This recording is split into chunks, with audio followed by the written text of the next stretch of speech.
sunset is an angel weeping, holding out a bloody sword. No matter how I try, I cannot work out what is pointing toward. Sometimes you feel like you live too long. The days drip slowly on the page.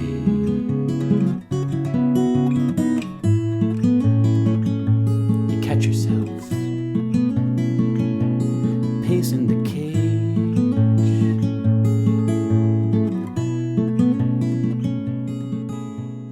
Hey there friends, how's it going today? David Potts with Song Notes here. Today we're looking at the Bruce Cockburn classic, Pacing the Cage. This one came in from Andy. Andy, you just joined my Song Notes website as an annual member. You requested this song. Thanks for your membership, and I love this request. This is an all-time favorite of mine. I know it through Jimmy Buffett on his 1999 album, Beach House on the Moon. This song has great fingerstyle, fun-to-play arrangement, and just amazing lyrics. So happy to teach it to you here. I'm going to show you the basics and then level it up slowly. So no matter what your skill level is, you'll be in good shape. This is a bit of a tricky one. It's not necessarily a beginner-friendly fingerstyle song, but it is one you can pull off with if you're a little bit familiar with Travis-style finger picking. All right, so let's get into it. Get all my lesson materials over at songnotes.net. That's my website. I have some playthrough exercises as well you can reference in addition to some practice notes. But let's dive on in and have some fun with this one, okay? So let's look at the most simple way to play this just by the chord shapes, all right? So the verse, this is played 4 times. You really have to know these chords. This is used in the intro as well, okay? The main idea. All right, we're capo 4th fret one more time. We start with a C chord, okay? We're in the key of C. C is our home bass here. Now, we're gonna start with a C, go to a G over B, okay? We really wanna get the 3rd fret on the thinnest 2 strings to match what Bruce Cockburn's playing. And then we have an F over A. Okay, now this is a bit of a unique chord in Travis picking. I can't really recall ever using this before, but the important part about this is these first 3 chords. One thing is you want to make sure your bass notes are cleanly played because you want to get this descending bass line, right? It's going to walk down, and when you play this sequence 4 times in a row, it's really going to be hammered home, right? Sunset is an angel weeping, 2, 3, 4. Holding out a bloody sword. Okay, before we get to the fingerstyle, I'll just work on this. Now I am playing without a pick. What I'm doing is 2, 3, 4. As I'm doing the bass note, right, which is circled in the sort of yellow right there, and that's with my thumb always. And then I'm using my index, middle, and ring fingers to be doing the thinnest 3 strings of each chord. Okay, so for the C, for the G over B, and for the F over A. Okay? I recommend doing this before you get into anything more fancy, because once we start doing,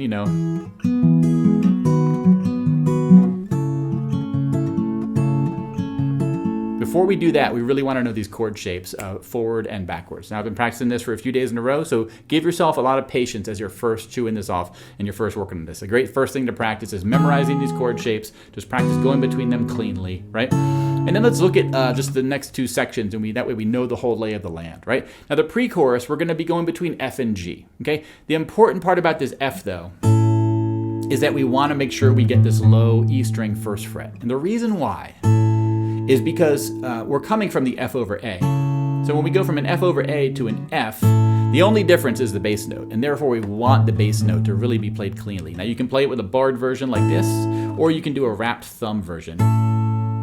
Okay, bit trickier to do perhaps, but it is a good skill to know for your Travis picking. Then we have a regular G, okay? Now it's 1 measure for each of these, so if we sang, it would be, sometimes you feel like you live too long, okay? Then we move into this next part of the pre-chorus where it's all A minor 7. Now Bruce Cockburn does this thing up here, where he's barring the 5th fret. I'm not going to do that just yet. I want to show you a simpler way to do it, which is this. Just do a regular A minor 7, okay? And then we're going to put our pinky down, 1 and 2 and 3 and 4 and 1 and 2 and then we come to this section right here.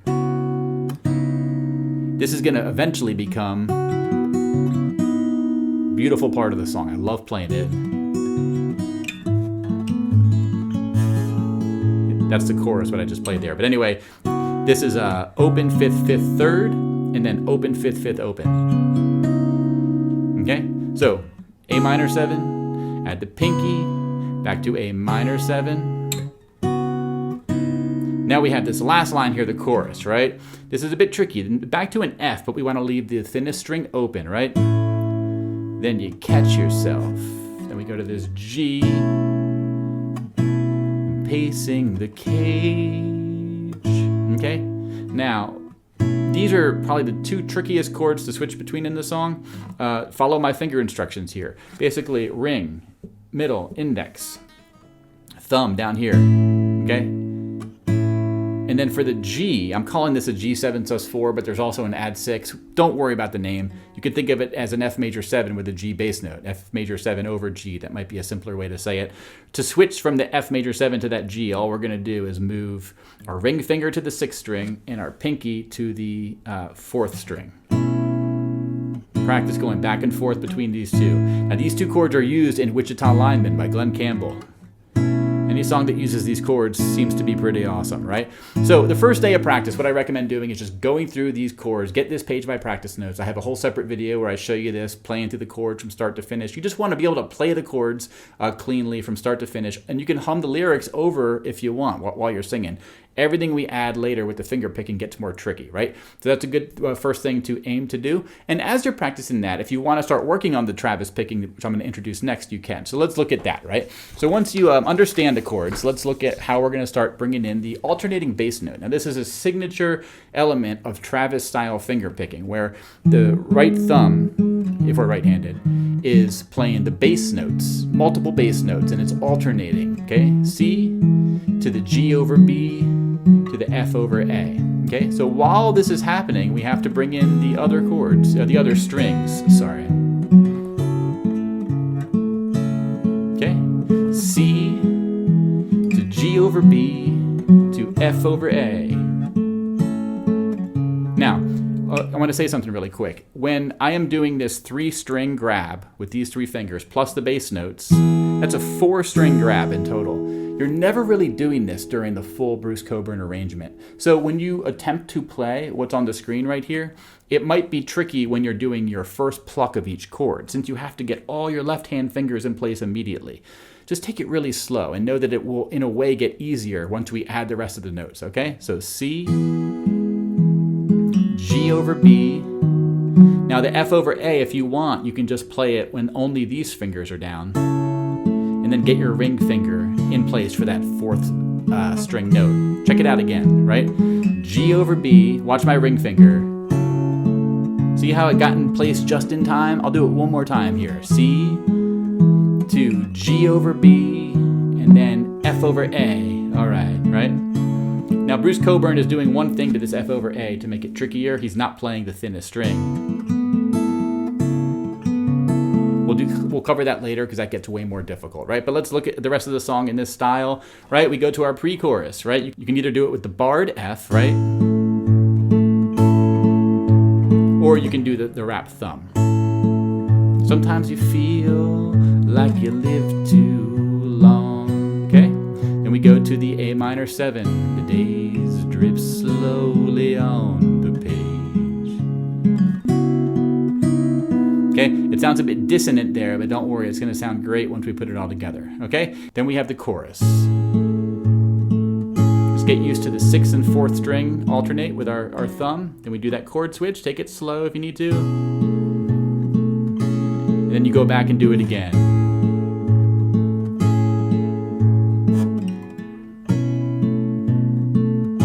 Okay, so this is the next good thing to practice. This is getting your thumb used to those bass notes. You could do it without all the thinner string stuff and just do it like this, right? Sunset is an angel weeping, holding out a bloody sword. You could play the whole thing like this and practice it, right? And I have a whole playthrough video of this whole thing on my lesson page as well if you want to reference it, right? But let me show you how to level up the finger picking to match what Bruce Cockburn is playing. And the first way to do that is to bring in these sort of double stops. That's what I call them. You'll hear this in his recording. Where on the 1 count of each chord, he does a pinch, the thinnest 2 strings, but then he adds another pluck of those same thinnest 2 strings just after the 2 count. So it's going to sound like this, right? 1 and 2 and 3.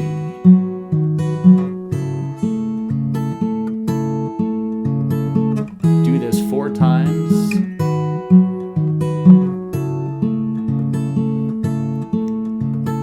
Now with the F over A, watch my ring finger. Putting it down just in time.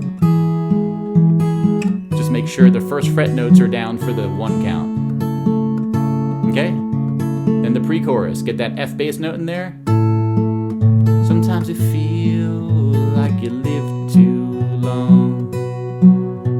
The days drip slowly on the page. Okay? Now that's a bit new. What are we doing there? It's what we learned in the previous exercise, but we're going to bring in this sort of cascade. That's what I like to think of it as.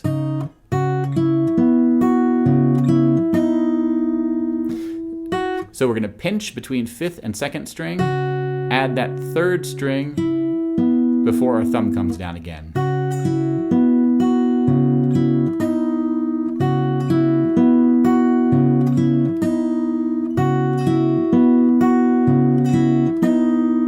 That might take you some time to practice, but it is sounds so good and is so rewarding once you finally get it down. And then so look at the last line here. We're not going to do the double stops. We're going to do a bunch of syncopated notes, right? Notes that are in between the bass notes. So we're always going to do a pinch on the 1 count, okay? But what we want to do is...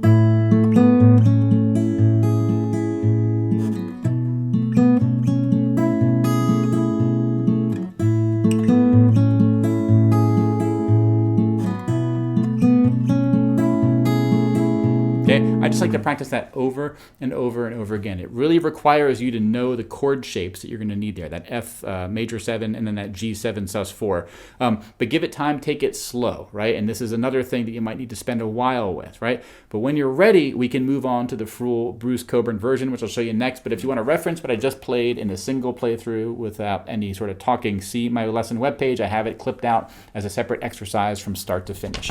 Okay, and now we get to the full Bruce Cockburn version here. There's a couple new things we're going to do. So this is tricky. We're going to add that open 3rd string a few times in each measure, right? And we're also going to keep doing the double stop stuff. And for the F over A, we're also going to keep that 3rd string open. So this is really tricky. I only recommend trying this when you have all the other stuff in your sort of pocket, right? But here's what it sounds like, right?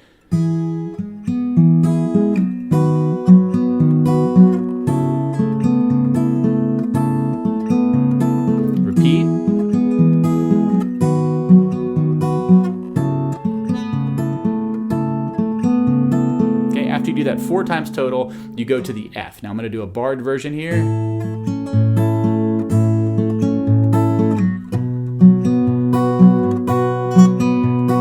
Okay, and then now for this pre-chorus, he's going to do a thing where he bars the 5th fret on the thinnest 4 strings.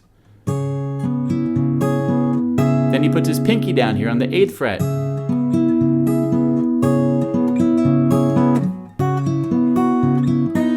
Okay, I already taught you that part. And then he goes to the last line. The only difference here is we're going to hammer on.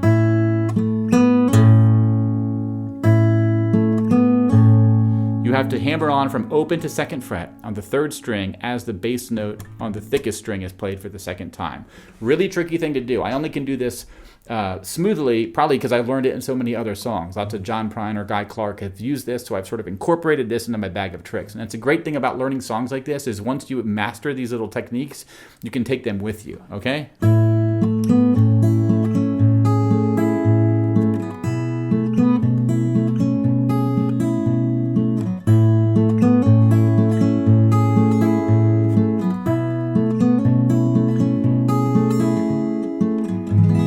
Start over again on the C chord. Okay?